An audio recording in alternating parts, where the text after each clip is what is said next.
Tahukah Anda bahwa semut punya cara menarik untuk menyelamatkan diri mereka dari banjir besar?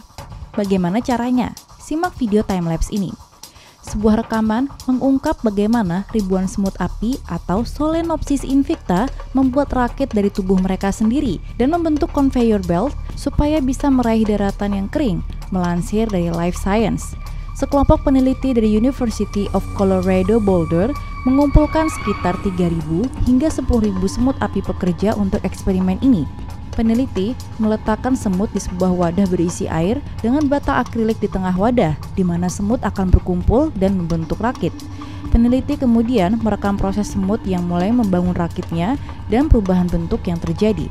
Studi yang telah dipublikasikan di Journal of Royal Society Interface pada 30 Juni ini mengungkap bahwa bagian mana dari rakit semut statis dan bagian mana rakit yang bergerak, dan kemana semua semut di lapisan rakit yang berbeda itu pergi. Saat diamati, semut terus mengubah bentuk rakit dengan beberapa tentakel baru. Mereka menggunakan tentakel itu untuk menemukan daratan kering. Saat dilihat lebih dekat, peneliti menemukan bahwa rakit semut itu terdiri dari dua lapis.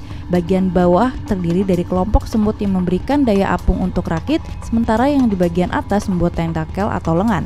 Mereka juga menemukan bahwa semut terus-menerus bergerak dengan semut pada rakit atas bergerak ke bagian bawah dan semut yang di bagian bawah bergerak ke atas. Peneliti menggambarkan pergerakan ini seperti conveyor belt atau treadmill. Perilaku semut api dalam membentuk rakit bisa dipengaruhi oleh beberapa faktor seperti musim, waktu, dan habitat koloni. Kesimpulan peneliti mengungkap bahwa beberapa faktor tersebut tidak dapat dieksplorasi dalam studi ini, tapi dapat diselidiki dalam studi di masa depan. Bagaimana semut api bertahan dari banjir? Orang-orang di dan di sekitar area yang terkena banjir Hurricane Harvey di Houston mulai melihat koloni semut api mengambang membentuk diri mereka dalam bentuk rakit. Untuk menyelamatkan diri dari banjir, semut api dengan cepat saling mengkaitkan diri membentuk sebuah rakit. Mereka mengunci kaki dan tubuh mereka bersama-sama cukup ketat untuk memerangkap udara di rakit. Semut di bawah terkait begitu erat hingga air tidak bisa melewatinya. Ratu dan larva akan disimpan di atas struktur. Rakit berubah bentuk ketika mengapung, dengan semut bergerak melewati bagian atas dan bergabung dengan lapisan stasioner di bagian bawah. Semut api dapat hidup dalam struktur ini selama beberapa minggu atau lebih hingga mereka menemukan tanah kering.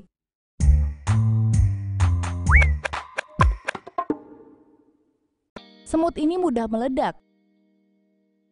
Jangan macam-macam dengan serangga ini, Homo sapiens. Mereka benar-benar akan mencoba untuk meledakkan Anda dengan merobek bagian tubuhnya sendiri. Penelitian yang dipublikasikan di jurnal Zookeys menceritakan tentang spesies baru semut yang meledak ditemukan di hutan Asia Tenggara. Lebih spesifik, mereka ditemukan di Borneo, Thailand, dan Malaysia. Mereka tetap tidak diketahui sampai sekarang karena para ilmuwan tidak tahu berapa banyak jenis semut yang bisa meledak. Penelitian sebelumnya di Zookeys memperhitungkan mungkin ada setidaknya 15 jenis termasuk semut-semut ini. Disebut sebagai Colobopsis explodens, tubuh semut diisi dengan kantung zat beracun mematikan. Mereka adalah pekerja kecil di koloni. Seorang peneliti utama dalam penelitian itu mengatakan pada Washington Post bahwa semut ini menyerang ancaman terhadap sarang mereka dengan menggigit mereka dan kemudian memindahkan posterior mereka ke arah tubuhnya. Ini seperti bagaimana seekor tawon bergerak masuk untuk menyengat. Selanjutnya muncul hal-hal buruk. Semut akan melenturkan otot mereka dengan keras hingga kulit mereka akan pecah dan melepaskan cairan ke seluruh ancaman. Tapi dengan melakukan itu, semut juga bunuh diri, atau dengan kata lain, itu akan menekan sampai pantatnya sendiri meledak dan menghujani musuhnya dengan jeroan beracunnya yang beracun. Menurut Washington Post, baunya seperti kari. Itu akan menghapus atau mengumpulkan apapun yang diserang oleh penantang sarang. Tetapi jika si penyusup entah bagaimana masih hidup, maka mereka punya orang-orang besar, ditambah sisa koloni untuk ditangani. Selanjutnya, ancaman akan bertemu dengan serangga besar-besaran ini. Ini adalah para pekerja semut koloni dan bertindak sebagai garis pertahanan kedua. Menurut Nat Geo, semut jenis ini kebanyakan betina.